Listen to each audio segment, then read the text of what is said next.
Hi guys, and welcome back to my YouTube channel. My name is Kim. Kim is your 247 online nurse, and today we'll be discussing about a topic which many patients ask about, and many patients have misconception or they don't have enough information about this topic. We're going to look at oral pre-exposure prophylaxis, which is commonly known as prep. Now, prep, what is this prep we are talking about? Prep basically is an ARV drug. Pre-exposure prophylaxis is a way of preventing somebody from acquiring HIV virus, and these patients, they have to be HIV negative and they're at a continuous risk of getting HIV virus. This is the category that uses PrEP, this ARV called PrEP. Now, when you talk of PrEP, I've already said that it's an ARV drug. It's a combination of two drugs in one. So these two drugs, we have tenofovir and we have amitriptyline, but we don't have to worry about the medical terms. So let's just remember, it's a fixed dose combination, two drugs in one. It's two drugs in one, which is used one tablet each day to prevent somebody who is HIV negative from acquiring the HIV virus. Just that. Then, who qualify or who should use PrEP?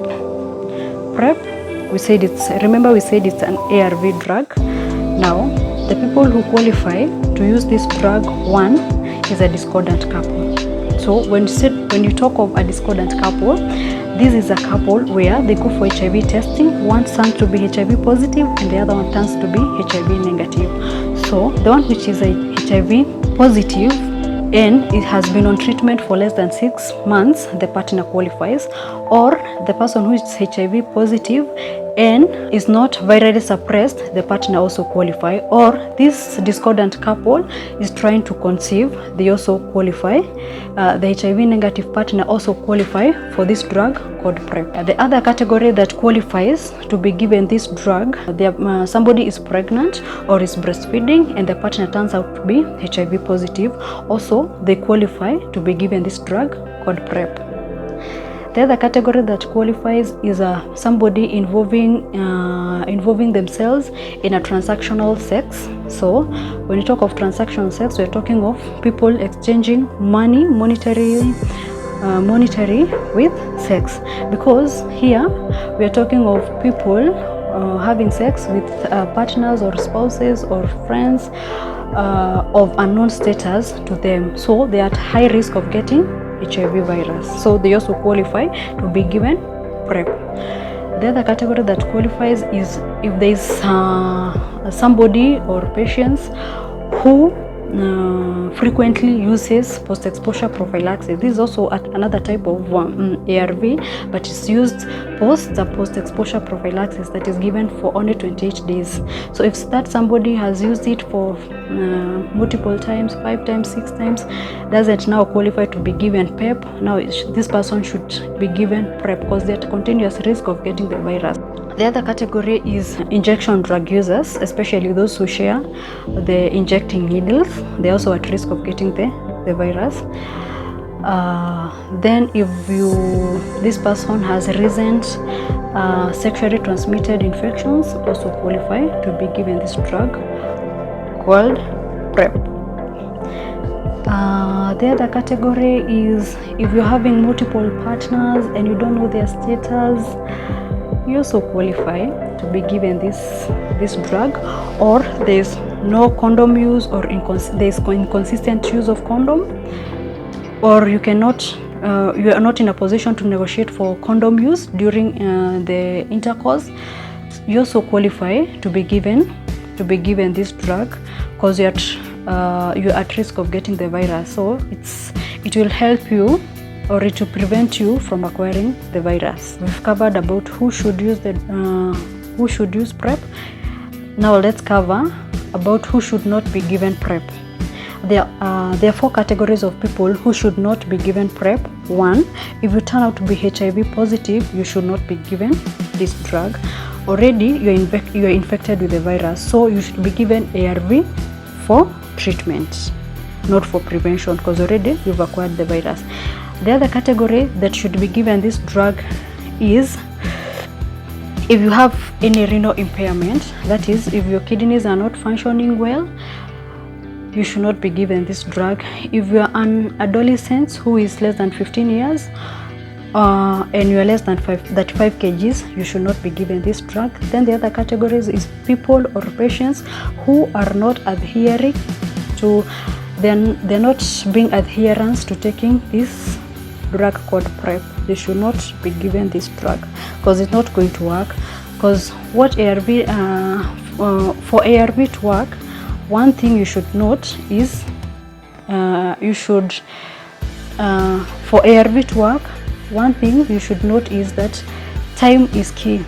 Timing is very important and it should be taken consistently each day, religiously.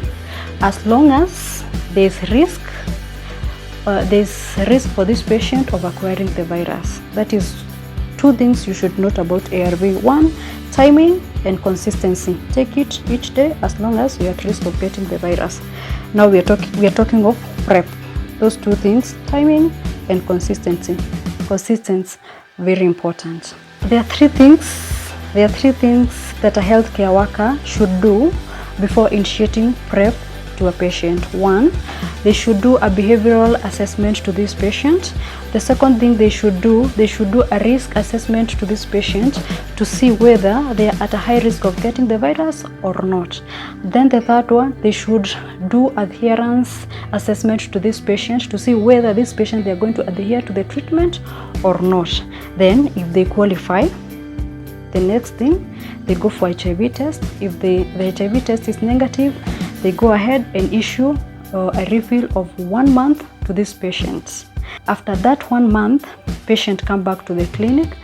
The healthcare worker will reassess this patient for behavioral assessment to this patient, risk assessment to this patient to see whether they are at a high risk of getting the virus. And the third one, they are supposed to do an adherence assessment to this patient to see if they're going to adhere to treatment well. Three things that is a must for a healthcare worker to do before initiating PrEP. Now, if this patient qualify to be given PrEP, they have first to be tested. If they're tested and they turn out to be negative, that's a plus for this patient to be initiated on PrEP. Now, you give the healthcare worker is supposed to give a refill of 1 month of PrEP, after which the patient comes back to the clinic.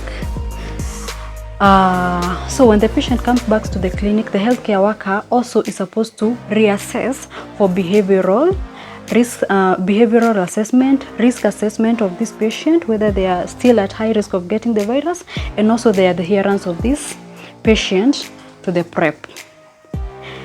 If the adherence is good and patient is still at risk of getting the virus, then they added a refill of another 3 months. So after that 3 months, the patient come back, they are tested. If they're still negative, they added another 3 months until the risk of getting the virus goes down. When should we terminate using PrEP? One, if the patient is willing, if patient is ready to stop taking it, patient usually come and request, oh, now I don't want to continue taking PrEP. There are many reasons. Maybe they divorced or they separated with the partner, or many other things, or the partner maybe went abroad or in another country for work. They can also stop because the risk is low. If still they turn to be positive, you can terminate using PrEP. If still they have renal issues, you can still terminate. If the risk is low, you can terminate using PrEP. For more additional information about PrEP, questions, any comment that you would like me to address, please comment below. and I will answer you. I'll give you more additional information. And please share, comments, and subscribe to my channel. And please check out on my next video.